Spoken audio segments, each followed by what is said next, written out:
Estatuto Legal del Coloniaje fue todo un mecanismo destinado a impedir el progreso del país.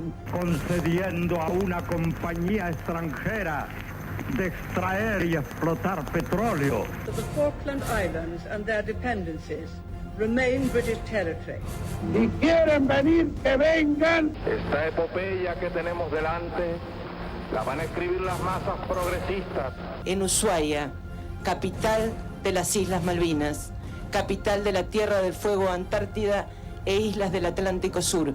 No es por parte del Reino Unido un ejercicio de soberanía, es un ejercicio de colonialismo.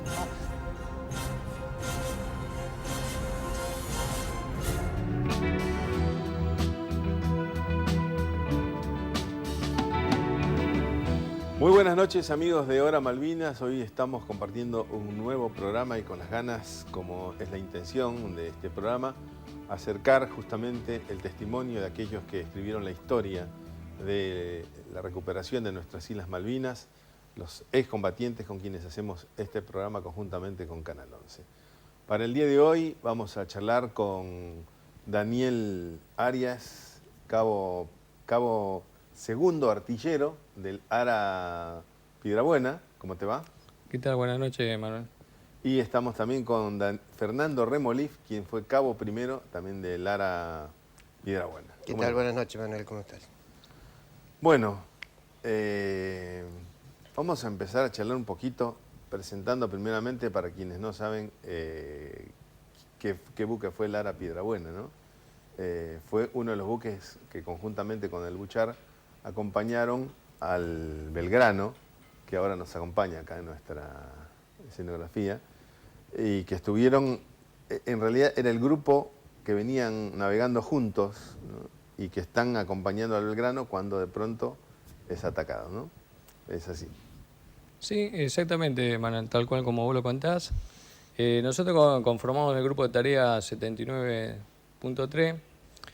Digamos, la misión nuestra era, digamos, custodiar las aguas del Atlántico Sur, digamos, más que nada hacia la zona de lo que es la unión de los dos océanos, porque, digamos, la tarea nuestra era que el día, si mal no recuerdo, creo que era el 30 de marzo o 29 de marzo, íbamos a hacer un ataque en pinza a la flota inglesa.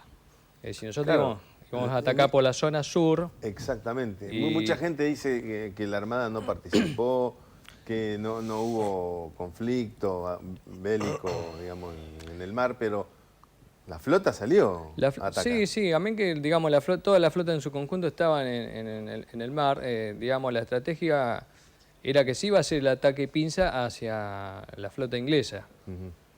Pero, digamos, las condiciones climáticas, lo que surgió ese día a la noche, que se impidió el ataque hacia la flota inglesa, fue, pues, bueno, digamos, uno muchas veces leyendo fueron, primero principal, porque las condiciones meteorológicas que surgían en esos momentos en el mar, por ejemplo, se hizo imposible la operación de los aviones de combate, en este caso del ARA portaaviones, el 25 de mayo. Entonces, por eso fue uno de los causales que se suspendió el ataque hacia la flota inglesa, porque era una manera de hacer un ataque pinza, es decir, rodearlos, de una manera de hacer un ataque profundo. Por eso nosotros éramos los escoltas, tanto con el Belgrano y en este caso el otro destructor que era el Buchar. Bueno, pero digamos, se suspendió. A lo mejor hoy la historia hubiese sido de otra manera. Claro. Y Fernando, cuénteme, ¿cómo estaban las condiciones climáticas esos días? Había olas de 5 metros como mínimo a más. Y día gris, día lluvioso, ventoso. O sea, las condiciones del mar eran bastante complicadas. ¿Olas de 5 metros qué quiere decir? ¿Que son olas de 5 metros que están subiendo y bajando o que están...? No, están subiendo y bajando, que el buque sube 5 metros y baja... ¿Y baja 5 metros a razón de...? Sí. Cada 2 segundos, me imagino. Sí, un poquito... Continuamente. Es continuamente. O sea, no es que estallan las olas, sino que... Está continuamente el mar en movimiento y el buque sigue navegando. Y sube y baja. 5 metros. Sí. Hay que tener estómago para eso, ¿no? Bueno, uno ya que se hace, el dicho está, los hombres de mar no nacen, sino que se hacen. Claro. Y bueno, nosotros nos hacemos. Bueno, y estaban con esa condición de mar. Vamos a ir haciendo un poco la cronología de entonces, qué es lo que pasó ese día en el cual ustedes iban hacia la zona de exclusión, ¿no? Correcto. Sí, sí. Sí, como te comentaba anteriormente, Manuel, digamos, las condiciones climáticas eran tremendas. Si uno supiera lo que es navegar el Atlántico Sur, ¿no? Nosotros tenemos lugares de muchos temporales, lo que es el estrecho de Lemer, digamos, la unión entre lo que es la isla del Estado con la parte de Tierra del Fuego, la isla, el Golfo San Jorge, son lugares, y bueno, no hablemos lo que es la unión de los dos océanos, ¿no? Son terribles las condiciones climáticas, encima es constante, es permanente.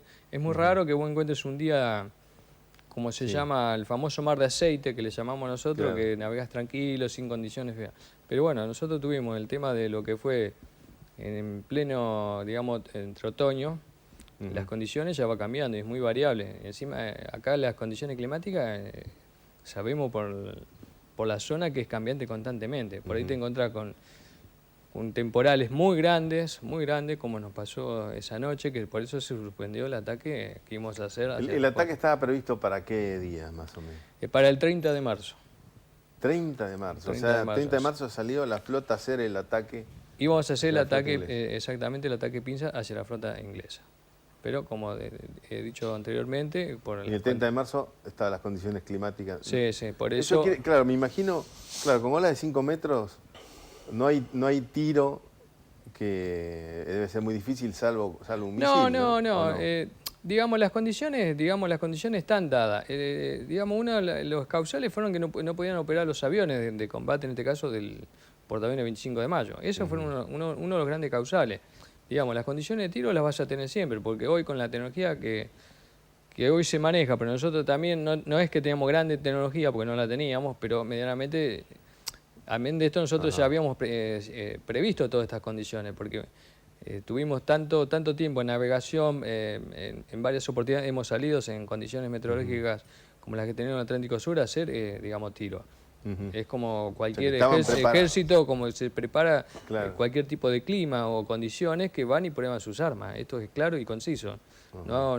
Puede tener fallas, seguramente que las hay, pero condiciones están dadas las condiciones para poder hacer el ataque al enemigo.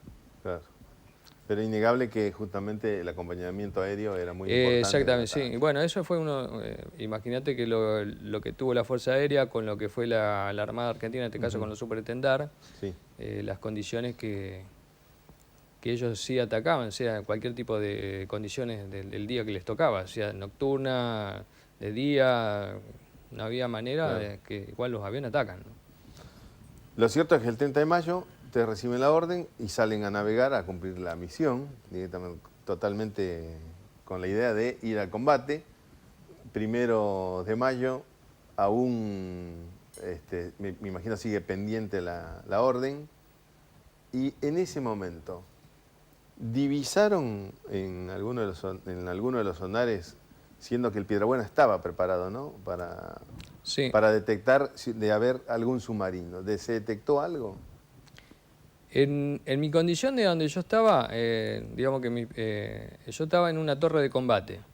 Yo no puedo dar una información precisa sobre eso porque, digamos, la especialidad que yo tenía, primero y principal, no soy ni sonarista ni radarista. Que, bueno, eso serían las personas indicadas a quien podrían dar. Después, con el tiempo, que es verdad que, digamos, dentro de los 3 barcos, el Piedrabuena el que mejor sonar lo tenía.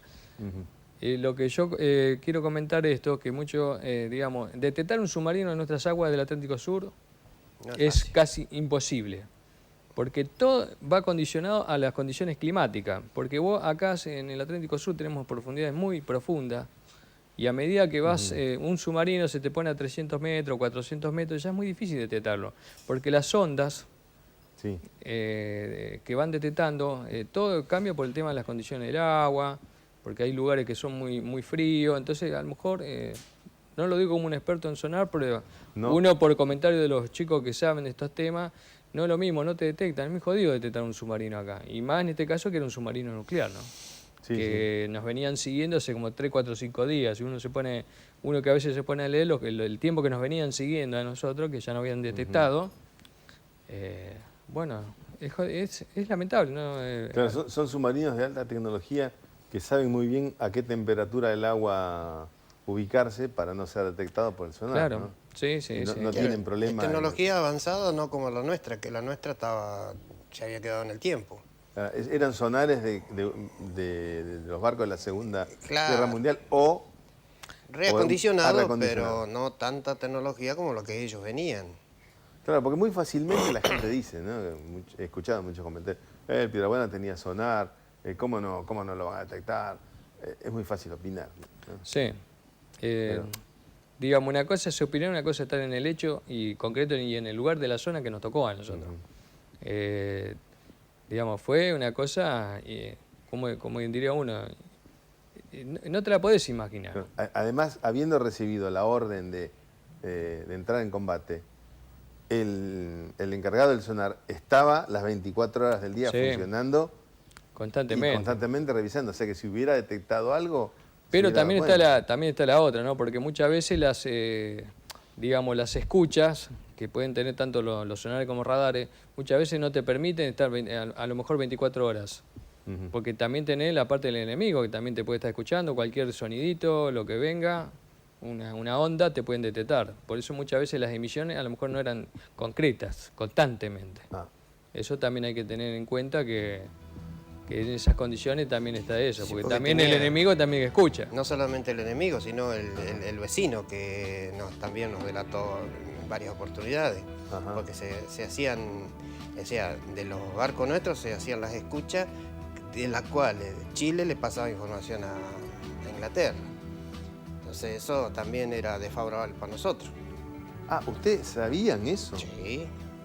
¿Y se podían dar cuenta de eso? Y había que cambiar, como él dice, había que cambiar la frecuencia para que podamos seguir emitiendo nosotros, los buques argentinos, porque ellos se metían y captaban las conversaciones. ¿Y de cómo se daban cuenta de eso? Por el alcance de la radio del buque. Increíble. Les pido hacer una pausa, se está poniendo el tema muy interesante y bueno, amerita seguir hablando. Yo les pido acá, hacemos una pausa y luego seguimos esta interesante charla con dos excombatientes, miembros del ARA Piedrabuena, que estuvieron justamente como buques escolta del Belgrano, que un 2 de mayo heroicamente fue hundido. Seguimos luego en la pausa.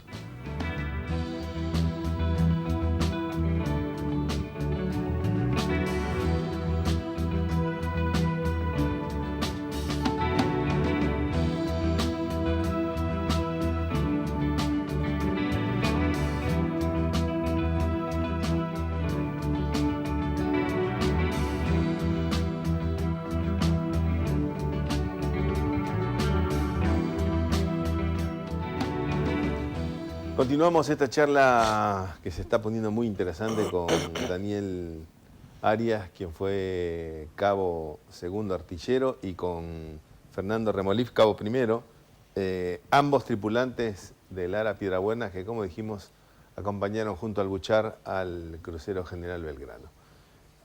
Bueno, estábamos hablando que realmente no se podía hacer mucho uso de la comunicación, no solo por detectar a los submarinos, sino también por ser detectado por otras naves, ¿no? Por el mismo submarino. ¿Y esto qué hacía? Que ustedes tendrían que hacer silencio cada cierto tiempo. Sí. Y sí, porque así. No, y las condiciones eran ilimitadas. Ilimitadas en el sentido, nosotros mucho tiempo navegábamos en silencio de radio. Las comunicaciones entre buques también eran mucho silencio de radio. Porque como todo, una señal de radio es la ubicación. Es la ubicación.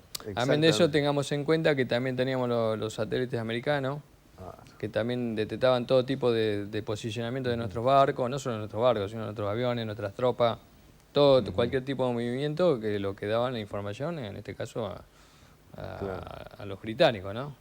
Entonces también eso es un condicionamiento hacia nosotros. Digamos, tanto para la flota, por eso las posiciones que nosotros digamos, el hombre de mar, en el caso nuestro, si vos me preguntás en qué lugar de la zona estamos, y yo no te puedo decir dónde estamos. Claro. Porque uno vivía pendiente de lo que hacía. De lo que era nuestra labor diaria, era esto. Estar pendiente, como yo salía a la cubierta y era para mí, siempre mirar el horizonte, era agua. Agua, claro. Posicionamiento. No, Imposible. porque teníamos... no había ninguna referencia. No, nada. Aparte, vos te imaginas que cada uno de nosotros teníamos muy poca comunicación, comunicación entre nosotros mismos, porque prácticamente no nos veíamos casi nunca por las condiciones de navegar el crucero de guerra, que se llama, de las guardias permanentes. En el caso mío, yo hacía de 12:30 a 4 de la tarde y de las 12 de la noche a las 4 de la madrugada. Dormían... No, prácticamente muy poco. Aparte, amén de eso, todo el día nosotros hacíamos condiciones de aplicar supuestamente salvataje, de cubrir puestos de combate, porque siempre estábamos bien preparados en ese ¿Hacían sentido. ejercicio de salvataje? Sí, constantemente. ¿De salvataje, digamos, en caso de ser hundido o salvataje? Sí, amén, para ambos casos, ¿no? Ajá. Porque, digamos, las condiciones o era una o era la otra. Sí, había que estar Jamás imaginaron lo importante que fue esa capacitación, ¿no?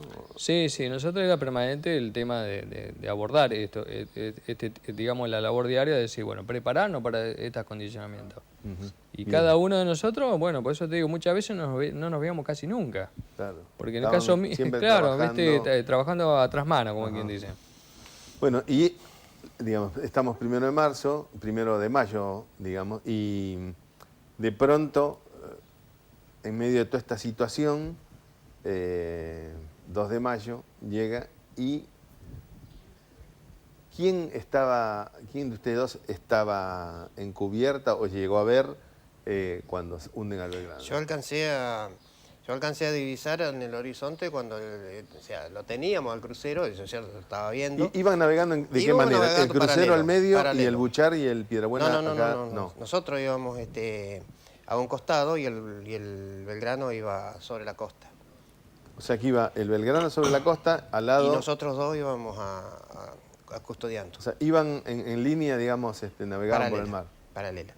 Al lado estaba el Piedrabuena y el Buchar. Y el Buchar. El Buchar iba adelante. Ajá. En ese momento yo lo veo la humadera del crucero y en simultáneo tocan combate en mi buque. Sí. Y bueno, de ahí ya a la torre, yo tenía la torre 2. ¿Escuchó el estruendo del...? No. Escuchamos, o sea, nos ordenan cubrir combate. Cubrir puestos de combate. Nos ordena el buque. Tripulantes del Buchar me contaron que escucharon el estruendo. No, yo no lo escuché, yo eso ¿sí? no lo puedo decir. Yo lo vi. Yo vi la humadera, nada más. Y bueno, ya de ahí ya fuimos a puesto de combate, a la torre y a salir a la noche recién. De ahí no supimos más lo que pasaba afuera. Hasta que a la noche nos ordenaron regresar al lugar donde había sido hundido el crucero. Ahí sí eran olas de 8 a 10 metros. Estábamos allá arriba a 10 metros y al rato estábamos abajo. ¿10 metros? Sí, esas sí eran olas. O sea, estamos hablando de 10 ahí... metros, el barco subía y 10 metros el barco bajaba. Yo no digo que... ahí no creo que haya sido yo solo el que tuvo miedo, porque lo sentí. Vamos a decir la verdad, lo sentí. Estar allá arriba y abajo y de pronto estar tocando el agua... ¿Navegaban como olas? Y seguíamos navegando, sí. Seguíamos navegando porque estábamos en la búsqueda de personas. Ajá. Arias, y una pregunta que siempre se hace la gente, ¿no? ¿Por qué el Piedrabuena y el Buchar, inmediatamente después que es atacado el Belgrano, parece ser que hay un protocolo de combate, ¿no? En cuanto es atacado, los barcos de la compañía tienen que inmediatamente partir haciendo zigzag, ¿puede ser? Sí, exactamente. Yo te voy a contar una partecita como fue el tema del tema del Belgrano, ¿no? Desde el momento en que escucha o se entera que es atacado. Exactamente. Yo, como te decía anteriormente, nosotros hacíamos guardia de 12 a 4, ¿no? Yo estaba en la torre 2 Y mi última vez que yo lo veo al crucero Belgrano fue tipo 1:30 de la tarde, que me asomo por una escotilla para asomar, veo al horizonte y estaba navegando el crucero Belgrano. Bueno, a las 4 de la tarde nosotros largamos la guardia. Cuando largamos la guardia yo me vuelvo al sollado. El sollado es, como que dice, el dormitorio donde nosotros hacíamos nuestro descanso, ¿no? Entonces voy al sollado y vuelvo para ir al baño. Cuando voy llegando, entro al baño, en ese momento el comandante Horacio Grassi, el comandante del barco, empieza a sonar la alarma de combate antisubmarino. Es decir, cada alarma son diferentes. Una cosa es antisubmarina, antiaérea o de superficie. Bueno, en ese momento yo creo que todo el barco, creo que en menos de un minuto ya estaba todo cubierto con su puesto de combate. Porque en ese momento, bueno, digamos, la velocidad que uno toma, como la acción que tiene el ser humano, es increíble. Claro. Vuela, increíble la rapidez que se cubre los puestos de combate, ¿no? Por eso éramos, como quien dice, éramos ya preparados para estas situaciones, que por si algún día nos llegaba a pasar. Bueno, en ese entonces, cuando ya llego yo a mi lugar de puesto de combate, que ya estaba toda habla el comandante Grassi diciendo que por radio, que probablemente que se había perdido toda comunicación con el crucero Belgrano. Mal no recuerdo, fueron sus primeras palabras que dijo, y que presumiblemente haya sido torpedeado. Bueno, ahí cae una consternación a cada uno de nosotros. Helados más de uno. Yo, la verdad que yo era una persona, y digamos, yo ya tenía asumido lo que íbamos nosotros. Yo siempre fui una persona así parezco piedra. Pero sabías que iban al combate Sí, y que podía pasar sabíamos que en cosa. cualquier momento... No, aparte a veces hasta lo he soñado, que nos tocaban a nosotros, nos hundíamos. Y siempre lo dije, si a nosotros nos llegaban a pegar un torpedo como les pasó a la gente de Belgrano, yo creo que todos nosotros no se salvaba a nadie. Esto la tengo clara y concisa y lo voy a seguir pensando en vida. Bueno, ahí fue cuando ordena el comandante, empezar el cizagueo para combate antisubmarino, que es en forma de zigzag. Porque ese es el protocolo que ya viene. Una vez que una de las naves es atacada, hay que salir. Hay que salir apresurosamente en ese... Eso suponiendo que sigan atacando justamente. Exactamente, ¿no? Aparte porque, amén de eso, que había que ir en búsqueda del submarino. Pero, como dije anteriormente, hay que encontrarlo ahí en el agua. Por las condiciones de profundidad que tenemos en nuestro Atlántico. Cosa que se comenta, ¿por qué no salieron a buscar al submarino siendo que tenían armamento para... Sí, seguro. ¿No? Digamos, en ese momento, digamos, se dio la orden de... no es que salimos... Yo presupongo no es que salimos y nos fuimos, no. En ese momento se empezó el rastreo. Para ver, bueno, hay que ver hacia dónde íbamos nosotros. Como yo te digo, yo estando dentro de, como quien dice, una cápsula sin saber dónde estábamos, con las olas de 8 a 10 metros que nos sacudían en ese momento, porque era terrible. Era una cosa que hubo una oportunidad que el barco se nos clava. Que no se puede... No, tenés que no se vive, no se puede hay que estar, porque una oportunidad que el barco se nos se clava de proa, porque era constante, nosotros le llamamos los baldazos de agua. Los baldazos de agua son las olas gigantes que vienen y pegan todo, arrasa con lo que venga. Se clavó en una oportunidad y bueno, parecía que el barco no salía más. Dijimos, bueno, este es nuestro fin. Yo me lo imaginaba nuestro fin. Porque una manera que se clava el barco de proa y empieza el el movimiento si sale o no sale, hasta que salió el barco. Está como aplastado por el agua, ¿no? Queda suspendido bajo el agua, que era terrible. Bueno, con los años me entero porque que la Torre 1 fue que hubo una deflexión que lo dobló, como quien dice, entrando agua hacia la cubierta.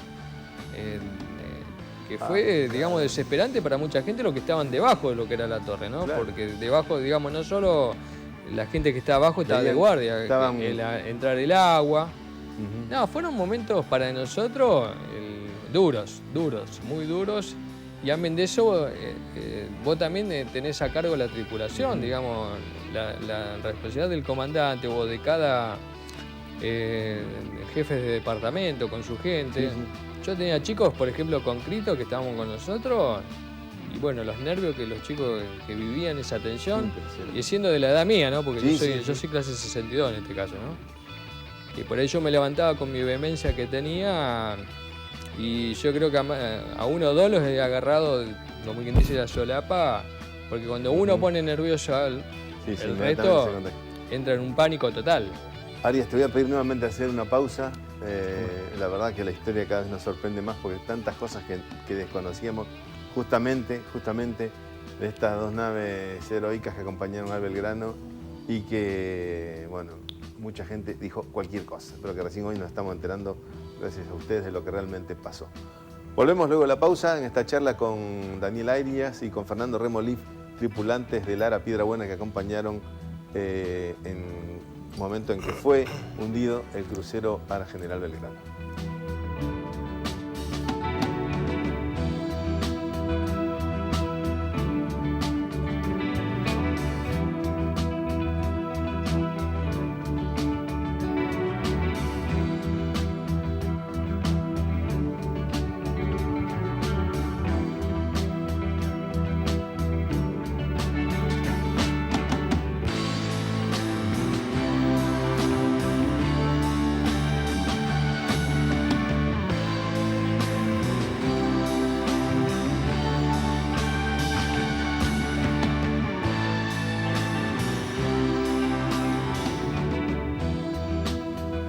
Bueno, continuamos la charla con nuestros invitados de hoy, tripulantes del Ara Piedrabuena, Daniel Arias y Fernando Remolif.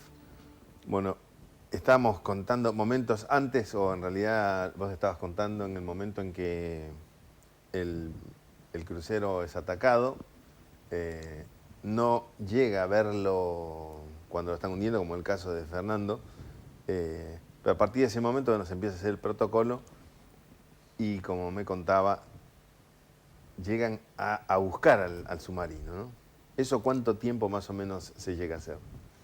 Y eso se hizo durante 2 horas aproximadamente, tal vez un poco más. Una que uno ya, como él cuenta, no tenemos noción del tiempo, porque estábamos, en mi caso, en una torre.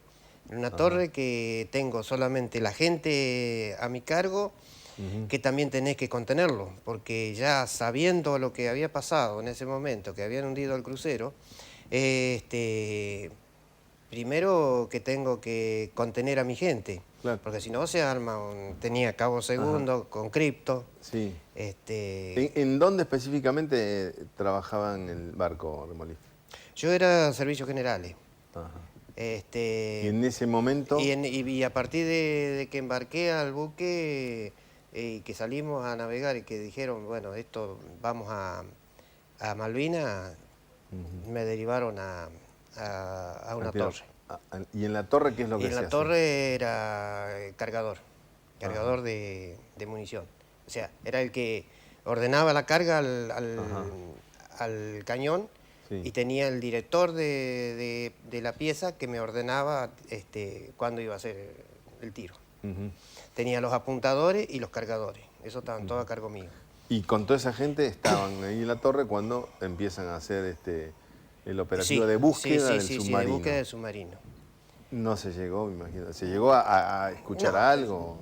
No, nosotros no, porque nosotros, ya te digo, estábamos en él. La otra gente que estaba, por ejemplo, el sonarista, el radarista, eso podrían haber detectado algo que no lo sabemos. Yo, por lo menos. Pero ya te digo, también la tensión que se vivía adentro de esa torre por el tema de que había que contener a esa gente. Claro. Y eran pibes de 18 años los conscriptos. En ese punto, ¿ya sabían que había sido hundido el Belgrano? Sí. Que fue cuando no quedaba la más mínima duda. Cuando el comandante lo dijo por las comunicaciones interiores del buque. Ahí supimos todo lo que estaba pasando. Terminan el operativo de búsqueda del submarino y después de eso que reciben una orden para regresar al lugar, a empezar la búsqueda de náufragos. Directamente. Bueno, pero ya tenían la certeza, nuestro comandante ya tenía la certeza de que había sido hundido, para esa hora, ¿no? Que habían pasado 4 o 5 horas, tal vez más. Que la vuelta al regreso habrá sido tipo 10 de la noche. Aproximadamente, que nos mandan a buscar. O sea, al no encontrar el submarino, le dan contraorden y nos mandan a la búsqueda de náufragos, de la gente. Que lo único que encontrábamos ahí era evidente que el buque estaba ahí porque eran tambores, madera, todo eso. ¿Y a las cuántas horas avistaron los primeros restos del barco o los primeros náufragos? Los primeros náufragos los avistó un avión que salió a las... Sí, el famoso Neptune. Neptune, que... Ese fue el primer avión que que la primera llega balsa. a marcar el punto fijo, ¿no? Marcó el ¿Qué punto tan de la- lejos estaban, los encontraron de donde Y habrá supuestamente sido, ustedes dejaron no sé, de al navegación habremos estado tal vez a 3 horas. 3. Aproximadamente, sí, porque empezamos, ¿a qué hora habremos empezado en la primera de balsa? Sí, yo recuerdo que las primeras balsas que nosotros rescatamos, que yo recuerde, ¿no? Porque amén de la ardua tarea que hubo toda esa noche, con condiciones de trabajar a luces encendidas, todo el barco. Seguían las olas de 10 metros. Seguían las Sí, olas, sí. con las condiciones del barco de estar con todas las luces prendidas, que tranquilamente nos podían haber atacado, Claro. sabiendo que el submarino estaba en zona, ¿no? Ajá. Yo recuerdo que sí, las primeras balsas, en mi caso, ¿no? Yo me acuerdo que la primera balsa que rescatamos nosotros fue al día siguiente como a la 1 de la tarde. Eso sería el 3, El 3 a la de- 1 de la tarde. Más o menos, sí, sí. Imagínate que nosotros con el tema de muchas balsas, las que rescatamos por ahí venían balsas que venían 3, 4 personas. Otras balsas que venían, superaban la capacidad de 20, a lo mejor venían 30 personas. La ardua tarea que hizo toda la dotación del barco de trabajar constantemente, y muchas balsas por ahí se nos escapaban en el momento, porque no los podíamos enganchar Claro. por las condiciones climáticas, ¿no? Sí, leí Era- que en los anales de los rescates que se han hecho en el mar, en el mundo, figura como el rescate de los sobrevivientes del Gran como uno de los más difíciles que se ha hecho y más exitoso a la vez, ¿no? Exitoso, exactamente, sí, sí. Eso es verdad porque, amén de todo esto, digamos, después están las historias de los chicos digamos, que yo tenía conocido. Yo en el caso mío, yo tengo un compañero que es Miranda, Ujú. y el hermano que fue de promoción mía, que estudiamos juntos, un mendocino, falleció en el crucero Belgrano. Que según tengo entendido que uno de los compañeros que por ahí no me cuentan algunos sobrevivientes del Belgrano fue si mal no recuerdo que me dijeron, creo que cae el ancla, donde se chupa a todos los tripulantes que iban en esa balsa. Y entre eso estaba este compañero mío, Gerardo Miranda. Y el hermano estaba conmigo en el Piedrabuena. Digamos, son historias que al escuchar esto o ver, imagínate al hermano preguntar por su hermano, Ujú. bueno, Durísimo. hay que estar, sí, durísimo. Y después la historia de cada compañero que por ahí que yo conocía, contarte la historia de, o cuando nosotros rescatábamos, como venían muchos congelados, brazos, piernas, extremidades. En cómo realmente... Ese olor a petróleo que traían los Sí, chicos. Heridos, quemados. Heridos, quemados. No, era terrible. Después la gente que pasaba por enfermería. Y la labor de cada uno de nosotros era trabajar todo el día. Trabajar, sacar náufragos, rescatar. ¿Hubo alguno de los rescates que fue el más difícil de todos? ¿O Y el más hubo complicado? rescates difíciles por las condiciones que venía la gente, Ahora, la persona. Por ejemplo, un ¿Me herido. puede explicar? ¿Todos participaban en el rescate? Sí. o- Sí, todos queríamos ayudar. De una manera u otra. ¿O bien encargados, jefes de rescate? No, estaban. Sí. Digamos, cada uno sabía su función, pero por la desesperación de cada uno de nosotros en ayudar hacia el prójimo, Sí. y bueno, Todos se pero dividían. prolijamente, ¿no? Como quien dice. Sí, claro. En vez de ver una mano habían 10, bienvenido sea. Pero era trabajar, y después, digamos, darles, por ejemplo, amén de los rescates, darle la comida, bueno, tratar de hablar con ellos. Yo hablaba con muchos compañeros míos, chicos que, yo no me acuerdo de un apellido, un muchacho que era maquinista para colmo, que él me contaba, y él me decía, Dani, yo no sé cómo salir de allá abajo, realmente no sé, porque vos imaginate, Manuel, que esto es una cosa que, una vez que se te puso oscuro el barco, por más memoria que vos tengas, la oscuridad es oscuridad, y no te puedes acordar cada lugar, por más que vos lo conozcas todo, la oscuridad es absoluta, y él no sabe cómo salió. De él no sé cómo hizo, dice yo, empecé a subir escalera, hasta llegar a la superficie. Y fue después? una de las zonas donde tuvo impacto el torpedo. No, hay muchas historias que te cuentan los chicos o la que hemos vivido nosotros, después de dar nuestros equipos de cama a cada uno de ellos. Claro. Y bueno, ahí es como quien dice, yo ya no volvía más a mi lugar de donde quien día era mi lugar de descanso. Claro. Yo ya vivía dentro de la torre, me armé ahí un tipo camita con mi frazada. Y bueno, y el frío que teníamos, y ahí quedamos. Para mí era ya, yo lo había tomado como casa propia. Pero siempre estando con este acompañamiento a los muchachos, ir a hablar, porque también está la otra parte, la parte moral de cada uno de nosotros para incentivarlos. ¿Y cómo se hacía específicamente, por ejemplo, un solo rescate?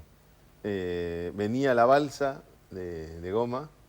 Venía el bote de goma, la balsa a la orilla del buque y se lo enganchaba. Él traía una... Y el que podía, sí, si no se le tiraba sogas de la borda del buque para que la persona que está en condiciones la pueda agarrar y tenerse. Y hasta que poder una vez que era sujeta a la balsa... Sí, una vez tener sujeta a la balsa... ¿Era suspendida con la gente y entraba al barco o los que...? No, los que estaban abajo... uno la tenía de la soga y ahí empezaban a subir y los que estaban medianamente bien en condiciones ayudaban a los heridos a subir. ¿Subían por dónde? Por el escalegato, que se le llama, que es una escalera de soga. Por ahí se subía. Y bueno, y aquel que estaba muy herido, con la ayuda de los de abajo, más la ayuda nuestra de arriba, de la gente, lo tratábamos de subir. Imagino, se ven a ver caído. Pero había que subir por esa escalera de soga. No, es lo que había que evitar. evitar. Las manos y los pies congelados. Había que evitar de que se caiga. Evitar que se caiga, aparte lo que se llama el roleo del barco, las condiciones meteorológicas, todo influía, todo era factor negativo, como quien dice. Sí. El factor positivo haber encontrado a las bases y a los compañeros sobrevivientes. Y las condiciones que venían ellos. Porque, después llevarlo a bordo y de acuerdo a las condiciones que estaba, también dónde lo iba a llevar. Porque un herido tenía que llevarlo a la sala de enfermería que estaba armada en la cámara, en el comedor de oficiales. O sea, ahí se había armado la enfermería. Prácticamente fue subir uno por uno. Sí. Y bueno, bienvenido el que podía subir solo. Claro. Bienvenido. Pero aquel que venía duro de frío, semidesnudo, porque salieron con lo que tenían, lo que pudieron agarrar. ¿Y esos que eran ayudados? Y sí, todo había que ayudar. Había que ayudar. El que venía quemado, herido, que no se podía agarrar de nada, había que subirlo. Ahora, nosotros hacíamos ayudar, pero que era alguien bajaba, lo cargaba y los subía a mano por la red. Y en caso creo que sí, yo eso no los vi, pero creo que sí. Por ejemplo, un cadáver había que subirlo. Bueno, por ejemplo. Sí, había que subirlo. A UPA, porque no queda otra. No queda otra. Con olas de 10 metros, ¿no? No queda otra. Sí. Increíble. Les voy a pedir hacer una pausa más y seguimos charlando. Esta charla que obviamente va a quedar corta. Ya lo vamos anticipando. Pero de todas maneras, la intención es compartir justamente el comentario de quienes tripularon el Piedrabuena. Hacemos una pausa nuevamente y volvemos.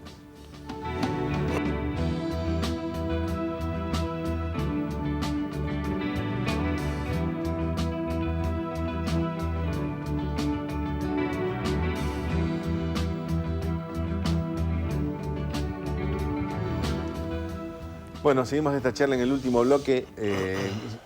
Ya quedó dicho que nos va a quedar corto el tiempo, bueno, así que vamos a seguir charlando en otro momento, si el tiempo nos permite. Y sobre todo por ahí invitemos a otros tripulantes del Piedrabuena también, porque cada día estamos más sorprendidos de ver que cada quien realmente tiene una historia más sorprendente que la otra sobre sus recuerdos, sobre sus testimonios de combate, ¿no? Y en el caso del Piedrabuena, bueno, aparte de lo que hizo, el rescate que hizo, bueno, que es memorable, ¿cuántos tripulantes rescató el Piedrabuena? Y aproximadamente 280, 260 personas. 200. Sí, porque nosotros éramos 100, la tripulación era 190 y se rescató el doble. ¿Y no hubo problema con el peso en el barco por la cantidad de...? No creo. ¿No? Presumimos que no, porque llegamos a puerto. Ajá. Ahora, trajimos a los... ¿Y los 200 fueron uno tras otro, o en algún momento estaban Y un se grupo rescataron reunido. sí, cuando podíamos. Lo fueron tampoco encontrando, digamos. Se iban buscando las balsas, se agarraba esa balsa, se cargaba esa gente, se seguía y se agarraba la otra balsa y así sucesivamente. Por ahí podían agarrar 2 balsas juntas, entonces se podía trabajar en conjunto, pero si no se tenía que seguir buscando, seguir a donde el buque navegaba hasta tener la balsa al lado. ¿Cuántas horas más o menos duró todo el rescate? O el que hizo el Piedrabuena, ¿no? Y realmente no recuerdo. Yo no recuerdo tampoco. Yo te digo, como te decía, ¿O en Manuel, qué momento ustedes reciben la orden de decir, bueno, y, sí. vuelvan a Pero puerto? también puede ser, presumiblemente, también que se haya recibido la orden de decir que, yo presupongo, ¿no? Porque los contactos radiales entre los barcos habrá sido, bueno, nadie encuentra más nada, o capaz que también al tener contacto con el avión de Neptuno, que a lo mejor no vieron más balsa.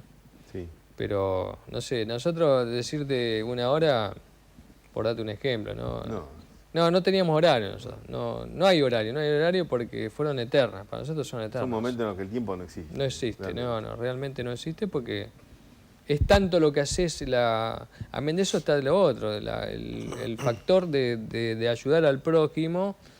Supera todo. Todo. Las horas, sacás fuerza no sé de dónde, pero las sacás. Fueron muchas horas, para nosotros a lo mejor fueron 2 o 3 horas, pero para nosotros fueron eternas.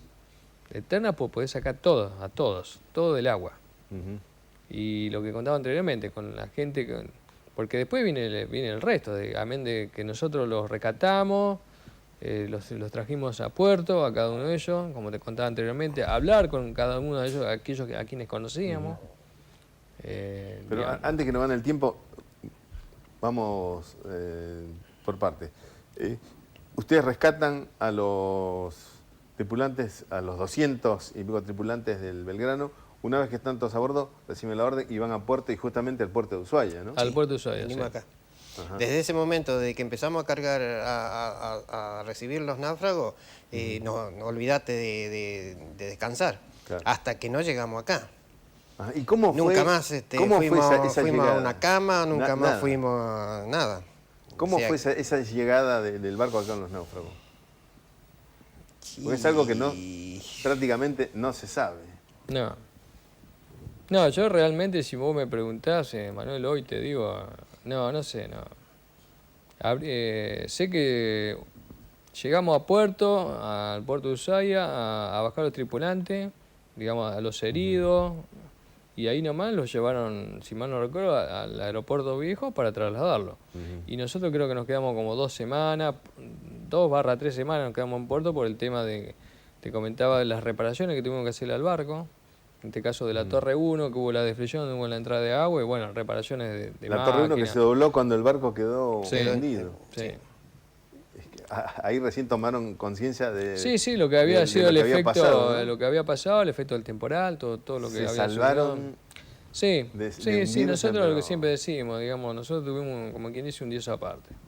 Ahora, realmente, a ver, después de colaborar, ¿no? Con los sobrevivientes del Belgrano, desembarcan todos. Sí. Y quedan ustedes solos, entre ustedes, en el puerto, en el buque. ¿Ahí qué pasó?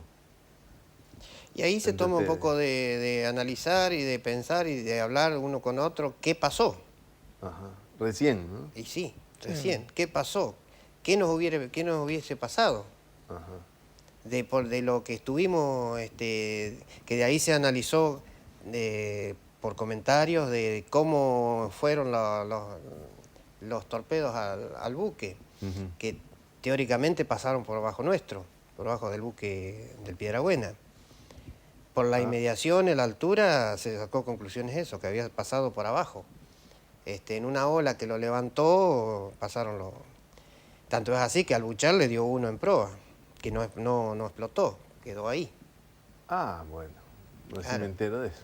Claro, O sea que en realidad, vamos a hacer una, por ahí los torpedos no estaban dirigidos al Belgrano, a lo mejor estaban dirigidos al Piedrabuena. Sí, pero la orden que tenía Londres era hundir al Belgrano. Al Belgrano. Sí, hundir al Belgrano por... Pero tampoco tuvieron en consideración las olas, porque si Dice que con las olas también varía la dirección del torpedo. Sí.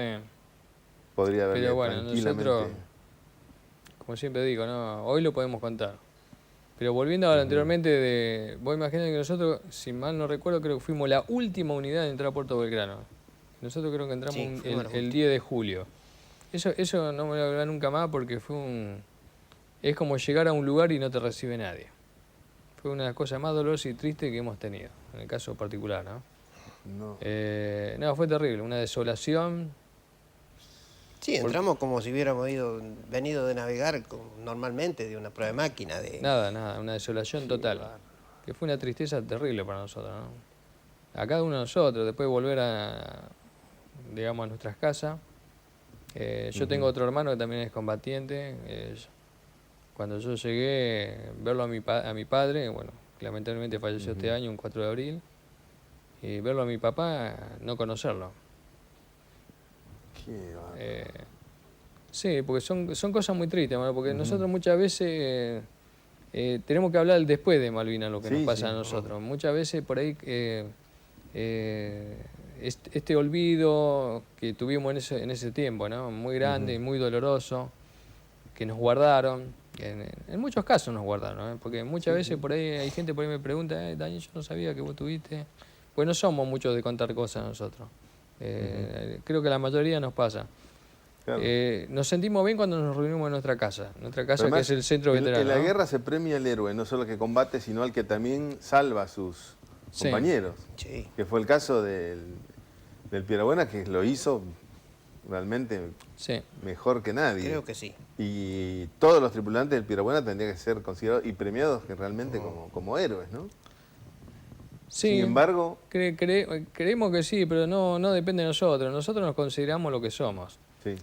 Por eso nosotros nos sentimos muy bien cuando estamos en nuestra casa, que vos conocés, Manuel, que nos sentimos bien, ¿viste? Nos sentimos en nuestro lugar de contención, que es la casa del centro de Malvinas. Y así pasan en muchos retos de las provincias, cuando se van reuniendo tripulantes de los barcos, que también se viene haciendo hace años también. ¿Y esa indiferencia en Puerto Belgrano fue de los propios pares? Así, sí. Que sabían de la misión que ustedes habían hecho. Sí. Muy desolador. Ahora, si me permiten la infidencia, ¿los pares habían recibido la orden de ser indiferentes? No creo. No sé. No creo. No sabemos. No creo. Los que están arriba deben saber. Quiero entender que no, quiero creer que no.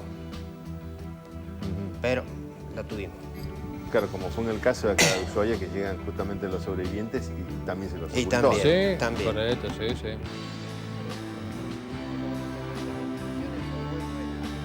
Dejan. No sirve. Bueno, nos ganó el tiempo. Nos queda nuevamente corto el tiempo. Justamente habrá que hacer un programa sobre las reflexiones posteriores, como lo dice Arias, de lo que pasó después, ¿no? Que es lo que en realidad permite mejorar y cambiar la historia para mejor. Sí. Muchísimas gracias, Daniel Arias y también Fernando Remolif, ambos tripulantes del Ara Piedrabuena, que como decimos acompañaron junto al Buchar un 2 de mayo cuando se hundió el crucero Ara General Belgrano. Igualmente, de parte de toda la comunidad y de parte mía, reciban el mejor de los agradecimientos y realmente el reconocimiento por todo el trabajo heroico que hicieron rescatando tantos sobrevivientes de Belgrano. Bueno, gracias. Bueno, muchas gracias, Manuel, y buenas noches. Buenas noches. De esta manera nos despedimos hasta un próximo Hora Malvinas, en donde compartiremos el testimonio de combate de los excombatientes que participaron en la recuperación de nuestras Islas Malvinas. Hasta un próximo programa. Muchas gracias por acompañarnos.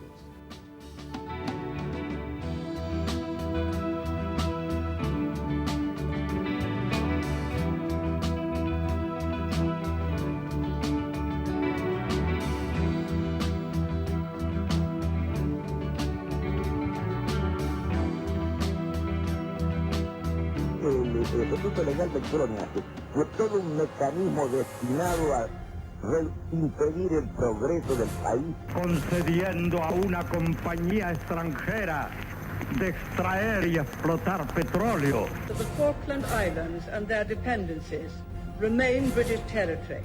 Si quieren venir, que vengan. Esta epopeya que tenemos delante la van a escribir las masas progresistas.